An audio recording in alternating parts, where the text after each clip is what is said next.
នេះជាស្ដាយមិនកាត់ហើយនេះជាស្ដាយការរួចអូខេសួស្ដីបងប្អូនអ្នកគ្នាស្វាគមន៍មកកាន់វីដេអូថ្មីដែលនិយាយពីការកាត់សក់ចំពោះម៉ូតសក់ដែលខ្ញុំលើកយកមកថ្ងៃនេះគឺមានឈ្មោះថាម៉ូតឡុងសុងជើងខ្ពស់ហើយចំពោះវិធីសាស្ត្រនៃការកាត់នោះគឺខ្ញុំអត់ប្រើពុម្ពទេគឺថ្ងៃនេះខ្ញុំប្រើដោយក្រាស់ឬបងប្អូនខ្លះទៀតអាចហៅថាស្និតអីចឹងហើយចំពោះវិធីសាស្ត្រក្នុងការប្រើក្រាស់ហើយនឹងម៉ូទ័រនេះគឺលឿនខ្លាំងមែនតើហើយវិធីប្រើកូនក្រាស់នេះគឺលឿនជាងយើងប្រើពុម្ពទៅទៀតហើយចំពោះលទ្ធផលចេញមកនោះគឺស្អាតដូចយើងប្រើពុម្ពអញ្ចឹងបើមិនជឿបងប្អូនចាំតាមដានទស្សនាឲ្យដល់ហើយជាដំបូងនោះគឺខ្ញុំប្រើម៉ូទ័រដោយអត់ពាក់ពុម្ពទេហើយយើងទាញធ្មេញមកក្រោយឬហៅថាអូហើយយើងឈូសបើកមុខមកជុំមកតាមខ្ពស់ឬទាបអាស្រ័យលើភ្ញៀវស្រឡាញ់ភ្ញៀវហើយបន្ទាប់មកទៀតគឺយើងយកកត្រៃច្រឹបរបស់យើងអាទូចយើងឈូសត្រឹមពាក់កណ្ដាលសក់ដែលយើងបានកំណត់ពីខាងដើមមកហើយបន្ទាប់មកទៀតគឺយើងយកកត្រៃម៉ូទ័រយើងអាធំហ្នឹងមកលុបស្នាមកត្រៃច្រឹបដែលយើងច្រឹបពីខាងដើមកំណត់នៅខាងក្រោមពីយើងលុបស្នាមកត្រៃច្រឹបបានស្រមោលស្អាតយើងមកធ្វើការនៅផ្នែកខាងលើគឺយើងយកកូនក្រាស់ដើម្បីភ្ជាប់ហើយនឹងប្រដេញស្រមោលទៅលើឲ្យកាន់តែស្អាតបងប្អូនឃើញ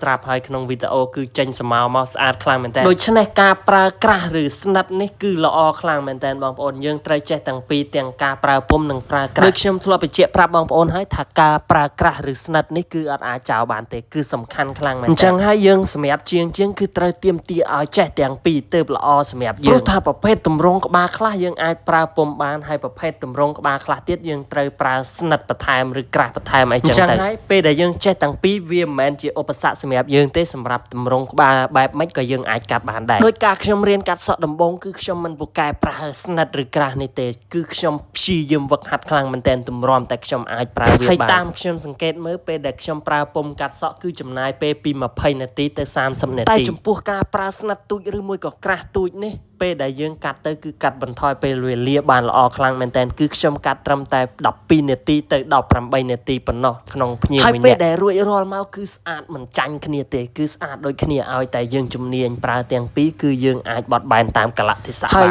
បញ្ជាក់ផងដែរបើសិនសម្រាប់អ្នកដែលមិនធ្លាប់ប្រើក្រាស់ឬស្និតនេះពីមុនគឺអាចនឹងពិបាកបន្តិចប៉ុន្តែយើងព្យាយាមមួយរយៈយើងនឹងធ្វើបានល្អហើយស្អាតដូចគ្នាហើយបន្ទាប់ពីខ្ញុំធ្វើការខ្ញុំរួចរាល់ខ្ញុំក៏បានយកកញ្ចក់មកឲ្យភ្ញៀវមើលហើយភ្ញៀវគាត់ក៏បានពេញចិត្តហើយងក់ក្បាលហើយសម្រាប់យើងជាជាងកាត់សក់ខ្ញុំជឿថាបងប្អូនណាក៏ដូចគ្នាដែរពេលដែលយើងបានលុយមិនសប្បាយចិត្តស្មើនឹងពេលដែលភ្ញៀវសរសើរថាយើងកាត់សក់ឲ្យគាត់បានស្អាតទេហើយបន្ទាប់ពីកាត់រួចបងប្អូនយើងយល់យ៉ាងណាដែរកុំភ្លេច comment បញ្ចេញមតិឲ្យខ្ញុំបានណាហើយបើសិនជាការកាត់ទៅមានចំណុចខ្វះខាតត្រង់ណាឬមួយក៏ពាក្យពេចន៍ដែលខ្ញុំនិយាយទៅលើលួសឬមួយក៏ខ្វះខាតត្រង់ណាកុំភ្លេច comment បញ្ចេញមតិឲ្យខ្ញុំបាននឹងផងខ្ញុំនឹងព្យាយាមកែលម្អបន្តទៀតហើយបើសិនជាបងប្អូនទស្សនាវីដេអូនេះហើយគិតថាមានប្រយោជន៍សូមកុំភ្លេចជួយ like ជួយ share ក៏ដូចជា comment ម្នាក់មួយហើយបើកាន់តែល្អបងប្អូនអាចជួយចុច follow ឲ្យខ្ញុំម្នាក់មួយខ្ញុំអរគុណបងប្អូនជួបគ្នានៅក្នុង clip វីដេអូបន្តទៀត